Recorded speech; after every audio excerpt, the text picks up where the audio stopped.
So let's read this question. So this question says, given that a vector plus b vector plus c vector is 0 के equal है, out of these three vectors, two are equal in magnitude and the magnitude of the third vector is root 2 times that either of the two having equal magnitude, then the angle between the vectors. आपको ये बताना है vectors के बीच में आपको angle बताना है, alright? तो चलिए इस क्वेश्चन को स्टार्ट करते हैं. So we are writing the key concept of this question. इस क्वेश्चन का आप की कॉन्सेप्ट बच्चों क्या लिख लीजिए, एंगल लिख लीजिए. क्या लिख लीजिए? एंगल बिटवीन वेक्टर्स लिख लीजिए. हमें यहाँ पर क्या बताना है? एंगल बिटवीन वेक्टर्स क्या करना है यहाँ पर हमें बताना है. Alright, so this would be the key concept of this question.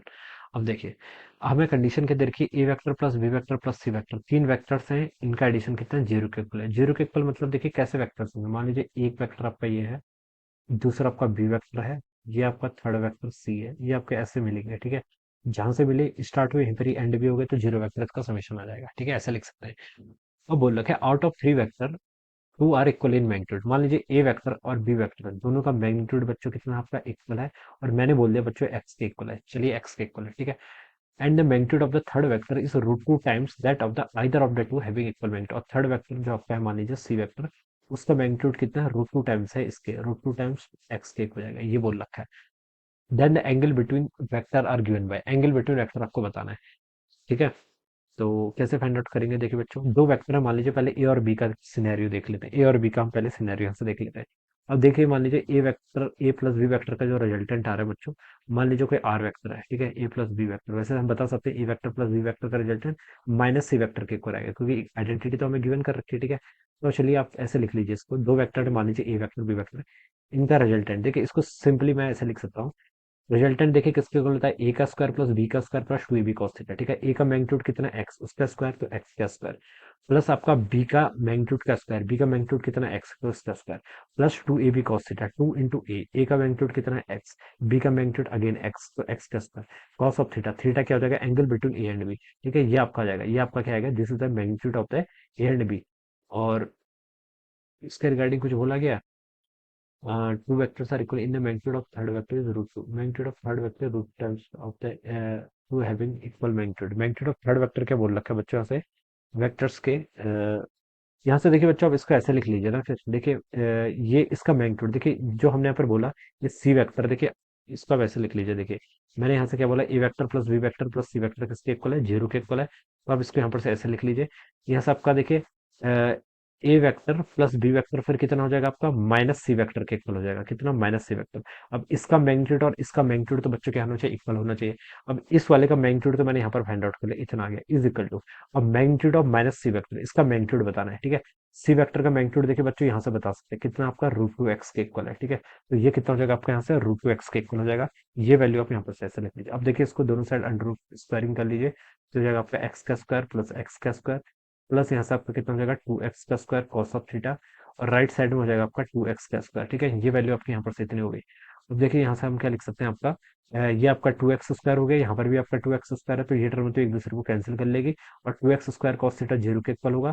To x square zero नहीं हो सकता, तो कॉस थीटा को जीरो होना पड़ेगा, और थीटा की वैल्यू बच्चों कितनी आएगी यहाँ से आपकी? Pi by two. तो हमने ये तो फाइंड आउट कर लिया कि ए और बी के बीच का एंगल कितना आपका? पाई बाय टू के इक्वल है. ठीक है, ए और बी आपके ऐसे वेक्टर है, मान लीजिए this is our A vector. ठीक है, दूसरा वेक्टर क्या आपका? B vector. ठीक है, ये आपका ए वेक्टर होगा. ठीक है, this is our A vector, ये वेक्टर क्या आपका? बी वेक्टर है. ठीक है, इन दोनों के बीच का एंगल कितना है? Pi by two. देखिए ए वेक्टर को हम ऐसे आगे को फ्लो करेंगे, इन दोनों का एंगल ये पाई बाय टू, तो ये भी पाई बाय टू होगा, ऐसे बता सकते हैं. ऑलराइट, अब देखिए आपका जो थर्ड वेक्टर होगा, थर्ड वेक्टर तो इसका मतलब है कि वो ये होगा, this should be the third vector. ठीक है, ये क्या हो गया आपका? Third vector. ये एंगल बच्चों इसका मैग्नीट्यूड कितना है? ए के इक्वल, सॉरी एक्स के इक्वल ये माना गया है, ये भी एक्स है, तो ये तो रूट टू एक्स आना ही था. ठीक है, ये भी हमने, हम सीधे भी बता सकते थे इसको, देखिए हमने लेकिन प्रूफ भी कर दिया. चलो ठीक है, अब हमसे पूछ रखा है, देखिए दो वेक्टर के बीच का एंगल तो पता चल गया हमें, ए और बी, ए एंड बी के बीच का एंगल कितना है बच्चों? अपना 90 डिग्री के इक्वल है.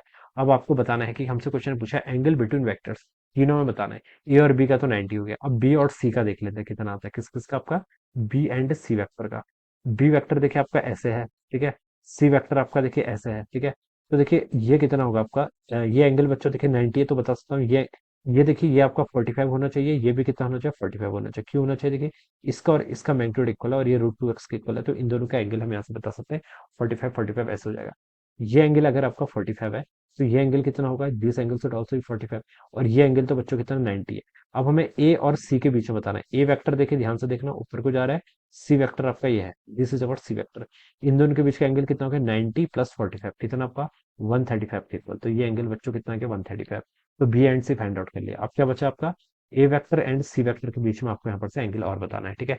ए और सी का एंगल देखिए कितना होगा बच्चों, ए वेक्टर आपका ये है, ठीक है, वेक्टर को आगे एक्सपेंड कर सकते हैं, तो ये आपका ए वेक्टर हो जाएगा। सी वेक्टर आपका क्या होगा, सॉरी ए वेक्टर ये नहीं है, सॉरी सॉरी ये आपका रॉन्ग हो गया। ए वेक्टर देखिए आपका ए की डायरेक्शन अपोजिट है, देखिए डायरेक्शन का ध्यान रखना पड़ता है, ऑलराइट। तो ए वेक्टर तो बच्चों आपका ये है, देखिए ए का हेड देखना है ना, ए वेक्टर ये है आपका, दिस इज ए वेक्टर, और ये आपका क्या है, दिस इज सी वेक्टर। अब अगेन इनके बीच का एंगल बताना है, ठीक है।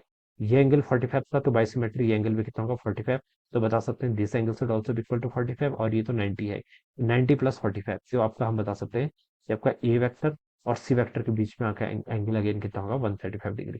तो ये आपका एंगल आ गया। तो then the angle between the vector पूछा था, तो 90 135 135, तो बच्चों देखिए डी ऑप्शन मैच कर जाएगा। कौन सा डी ऑप्शन, तो हम लिख सकते हैं कि ऑप्शन डी क्या होगा इसका आंसर, राइट आंसर हो जाएगा।